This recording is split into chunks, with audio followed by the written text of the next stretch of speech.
नमस्कार दोस्तों, कैसे हैं आप लोग। उम्मीद है अच्छे ही होंगे।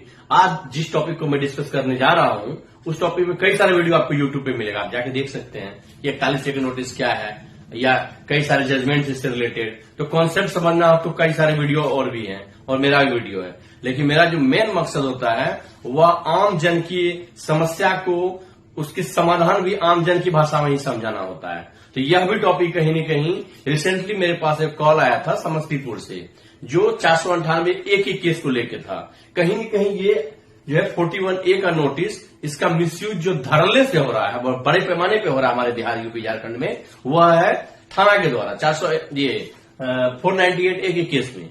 तो उसी के संदर्भ में मैं बताऊंगा कि कैसे हमारे पास ये ब्रह्मास्त्र दिया गया है, अमेंडमेंट के थ्रू आया है, 41A 2008 में आया है, और यह कहीं न कहीं दिया गया आपके राइट को प्रोटेक्ट करने के लिए, जो फंडामेंटल राइट है। लेकिन यह कहीं न कहीं अभी भी मिसयूज हो रहा है, और इसका किस तरह से मिसयूज होता है, और आप जो ब्रह्मास्त्र के रूप में आपको दिया गया है आपके प्रोटेक्शन के लिए, वह कहीं न कहीं आपके लिए भस्मासुर का जो वरदान साबित होता जा रहा है, और आप फिर भी फंसते जा रहे हैं। तो इसको अंत तक बने रहिएगा, इसको मैं समझाता हूं, और मैं इस समस्या का समाधान भी अंत में बताऊंगा कि आखिर इस नोटिस को आप लाभदायक कैसे बनाएं। क्योंकि लॉ में कई सारे, जितने भी लॉज हैं, सारे आपके प्रोटेक्शन के लिए हैं, लेकिन फिर भी आप आज भी प्रोटेक्ट नहीं फील कर रहे हैं। तो कैसे प्रोटेक्शन मिलेगा, तो मैं इसको समझाता हूं, इसको अंत तक बने रहिएगा।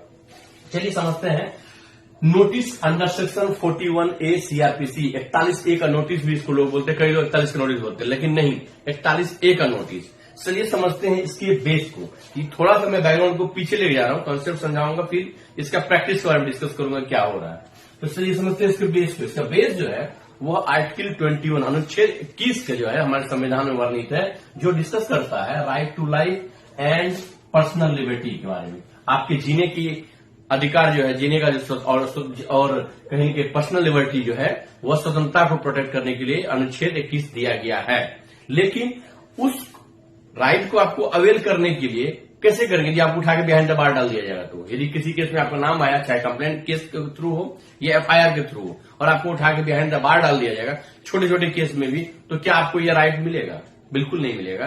तो हमारे जो लॉ मेकर्स हैं, उनको यह लगा कि नहीं, कहीं न कहीं 21 का वायलेशन हो रहा है। छोटे मोटे केस में भी पुलिस वाले उठा के बिहाइंड द बार रख रहे हैं। जैसे कुछ साल पहले ही घटना देखिए कि 498 का जो मैट्रिमोनियल इश्यूज होता था, 498 के केस पहले पूरा बाढ़ की तरह होता था यूज, और पुलिस वाले क्या करते थे, पूरा फैमिली को उठा के बिहाइंड द बार रख देते थे। कहीं न कहीं आपका 21 तो गया ही गया, डिग्निफाइड लाइफ भी गया, और आपका जो प्रेस्टीज सोसाइटी में स्टेब्लिश था वो भी कहीं न कहीं धूमिल होता था। तो हमारे लॉ मेकर्स को लगा नहीं, कहीं न कहीं प्रोविजन लाना होगा, तो उन्होंने 41A लाया 2008 में।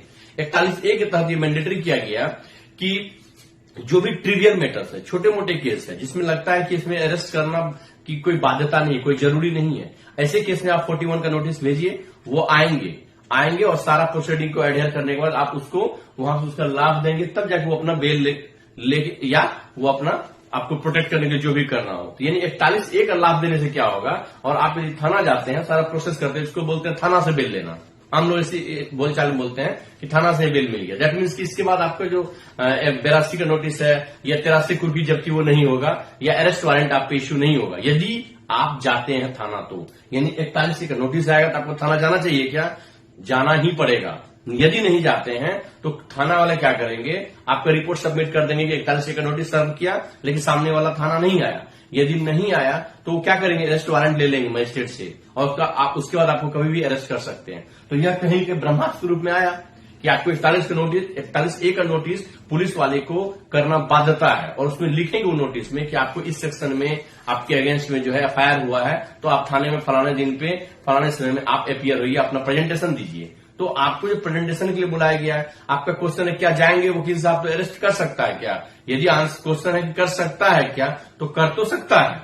कहीं के अभी भी इसमें जो है थोड़ा बहुत खामी मुझे लगता है कि लिखा है कि यदि आप जाते हैं तो आपका जो जनरल प्रोसीजर है उसको फुलफिल करने के बाद आपको छोड़ दिया जाएगा, ठीक है। लेकिन होता क्या है, यह भी लिखा गया है कि यदि पुलिस वाले को लगा कि अरेस्ट करना मैंडेटरी है, वो आपको अरेस्ट भी कर सकता है, और लेकिन ऐसे स्थिति में उसको reason to be mention, reason लिखना होगा, रिटर्न लिखना होगा कि क्यों आप उसको अरेस्ट कर रहे हैं, ठीक है। अब समझते हैं लैंडमार्क जजमेंट जो 2014 में आया था, Arvind Kumar versus state of Bihar. इस जजमेंट को माइलस्टोन साबित हुआ इस केस के लेके 41A का बोलिए या 498A के केस में।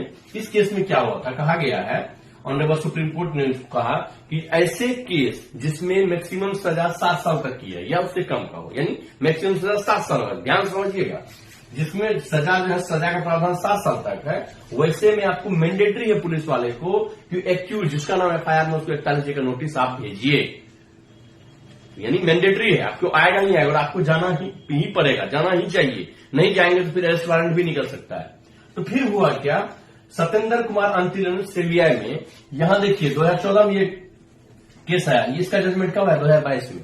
इस बीच में क्या हुआ, जो कोर्ट देख रही कई सारे केसेस जो 498A के केस में 41A का नोटिस जाता है लेकिन कोई थाना में आ ही नहीं रहा है, कारण क्या, डर रहे हैं लोग, या कई बार क्या अभी भी इसको बाईपास कर रहे हैं। कई सारे पुलिस स्टेशन में क्या हो रहा है, 41A का नोटिस जा ही नहीं रहा, प्रैक्टिस में थियोरेटिकली मेंशन कर दे रहा, हाँ कर दिए।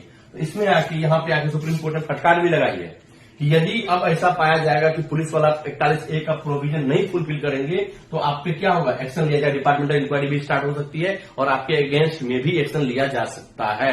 यानी ये बहुत ही अच्छा जजमेंट आया है 2022 में। यानी अब उसको समझिए 41A करना बाध्यता, ये नहीं करेगा तो डिपार्टमेंटल प्रोसीडिंग पुलिस वाले पे स्टार्ट हो सकती है। यानी ये आपको क्या दिया गया है, ये आपको बहुत बड़ा प्रोटेक्शन दिया गया 21 का। तो अब क्वेश्चन अब आता है, अब हम आते हैं प्रैक्टिस में क्या हो रहा है। आपको 41A का नोटिस गया, आप कॉल किए वकील साहब को, या करेंगे किसको, थाने को। अमूमन लोग थाने में कॉल करते हैं, सर नोटिस आया क्या करें, जाए कि नहीं जाए, तो आपको वो बोलेंगे कि ठीक है आराम से आएगा, कोई दिक्कत नहीं है।